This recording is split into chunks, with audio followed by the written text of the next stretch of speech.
Assalamualaikum warahmatullahi wabarakatuh. Kembali lagi di channel Ari Kurniawan 13. Oke, ini adalah Asus Zenfone Max Pro M1.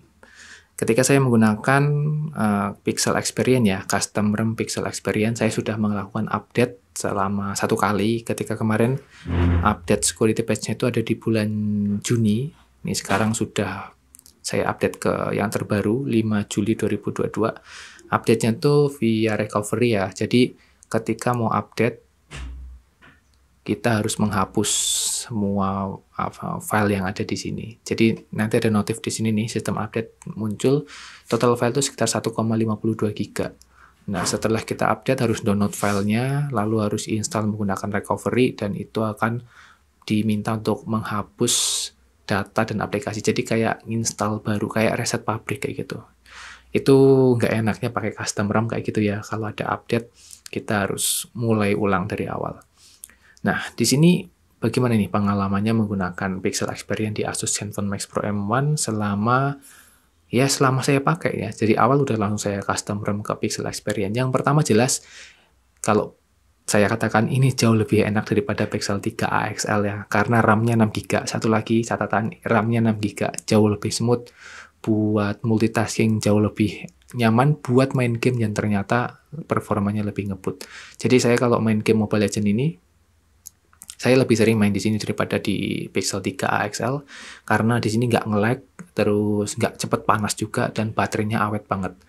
Ini baterainya 5000 mAh, memang nggak seimpresif saat unit seperti unit baru ya. Ini SOT-nya itu mentok di 6-7 jam aja, dan ketika buat main game ya mentok-mentok di 4-5 jam aja. Jadi nggak seimpresi saat kondisinya atau unitnya saat baru gitu.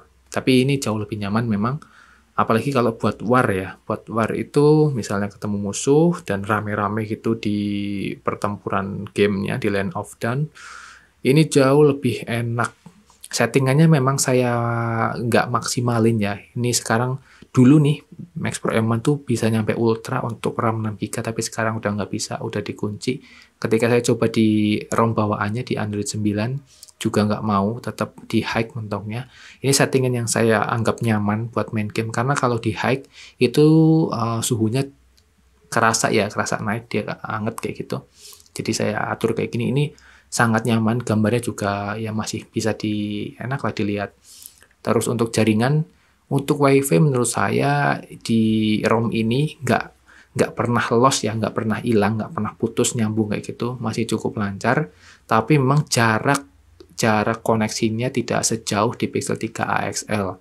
Ini kalau misalnya saya agak belok kena tembok dikit tuh wifi-nya kadang mulai turun nih, barnya langsung turun. Kalau di Pixel 3 AXL itu bisa jauh, lumayan, masih bisa nyantol wifi-nya. Oke, mungkin itu impresi yang bisa saya sampaikan. Pertama ya, untuk main game sangat nyaman.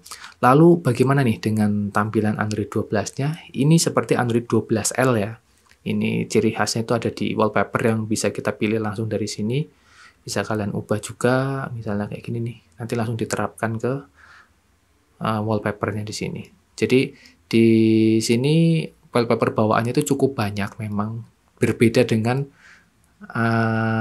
Android 12 aslinya malah. Di sini pilihannya lebih oke, lebih banyak, terus ada live versionnya juga, ada yang model kayak gini juga. Jadi terserah kalian lah mau suka-sukanya di mana. Nih, saya pilih ini ya. Nah, kayak gini nih. Dan untuk aplikasinya di Play Store juga update-nya cepet ya, ciri khasnya lah di sini. Ciri khasnya Pixel itu hampir tiap hari ada update. Memang sih jadi kerasa kayak ganggu banget ya sebenarnya ada update kayak gini. Dan untuk Google Fotonya ternyata masih bisa unlimited loh di sini.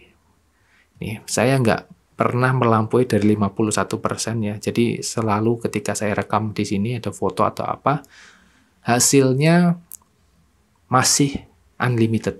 Dan itu bukan kualitas rendah ya. Jadi di Pixel 3 AXL itu yang unlimitednya itu kualitas kompresi. Nah, kalau di sini tuh full quality. Jadi agak berat juga jadinya karena nguploadnya itu jadi cukup banyak nih. Misalnya nih file video durasi 15 detik itu sekitar 80 MB. Maka yang diupload 80 MB, bukan kompresinya. Kalau di Pixel 3 XL itu kompresinya yang diupload, jadi ketika nanti di-download lagi ukurannya udah mengecil, tapi kualitasnya jadi turun. Nah, kalau di sini tuh enggak, kualitasnya masih sama. Dan untuk hasil foto ya di Asus Zenfone Max Pro M1 ini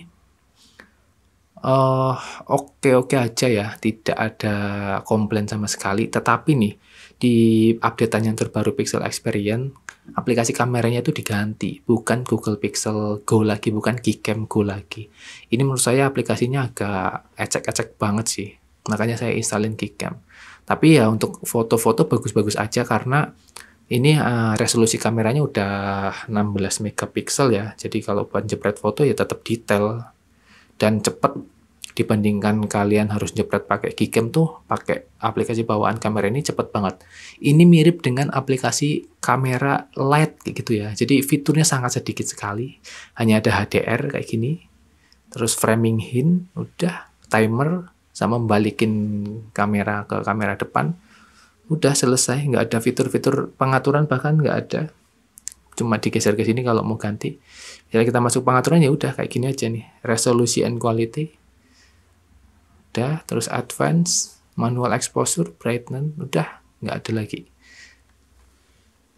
Ini aplikasi bawaannya jadinya kayak gini. Kemarin tuh Gcam Go. Nah, sekarang kalau misalnya kalian bosen nih pengen oprek-oprek lagi, kalian bisa install Gcam atau Google Camera. Dan hasilnya wow banget sih. Hasilnya mantep. Kalian bisa atur lah sesuai dengan keinginan kalian di sini. Bahkan bisa kalian atur config-confignya. Tapi memang jepretnya agak lama ya. Beda lah ya, kalau Gcam tuh butuh processing karena dia dimainkan juga untuk softwarenya. Nih, jadinya lama kan. Nah, ini gambarnya tetap detail. Lihat nih. Jernih. Dan misalnya kalian nih foto di siang hari, HDR-nya tuh mantap banget. Tinggal kalian setting-setting aja. Ini saya pakai Gcam-nya siapa bentar. Ini Gcam-nya versi Nikita ya, versi 1.8, base on-nya 8.2. Ini nih build-nya dari Arnova PSG. Kalau kalian mau nyari Gcam-nya tinggal ketik aja Gcam gitu, atau Google Kamera di Google atau di Chrome, Gcam. Nanti masuk ke ini websitenya, Celsoa Zovedo. Nah, kalian tuh bisa cobain satu-satu nih, atau dari popular modder, ini ada Nikita, Arnova, ini ada macam-macam. Kalian cobain aja. Kalau saya biasanya langsung ke versi yang terbarunya, misalnya nih Nikita. Ini ada Edge, kita close. Nah, ini kan ada banyak nih. Nah, biasanya saya coba yang paling atas. Atau kalau mau yang stabil, pilih yang agak-agak ke bawah. Ini biasanya jauh lebih stabil dan bug-nya lebih sedikit. Kalau yang baru-baru tuh kadang masih agak lemot gitu. Dan untuk hasil Gcam-nya menurut saya juga oke-oke aja, seperti yang tadi ya. Ini detail juga masuk karena ini 16 megapiksel.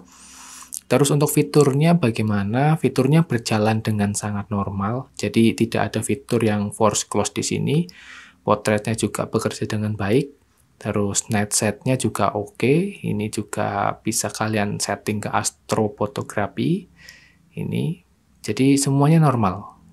Dan menurut saya ini Gcam-nya nggak yang dreaded gitu ya, jadi stabil lah, udah kayak kamera bawaan aja. Terus untuk video juga ada slow motion dan time lapse. Untuk resolusinya bisa 4K 30 fps atau Full HD di maksimal 60 fps atau auto aja nih kalau kalian nggak mau ribet.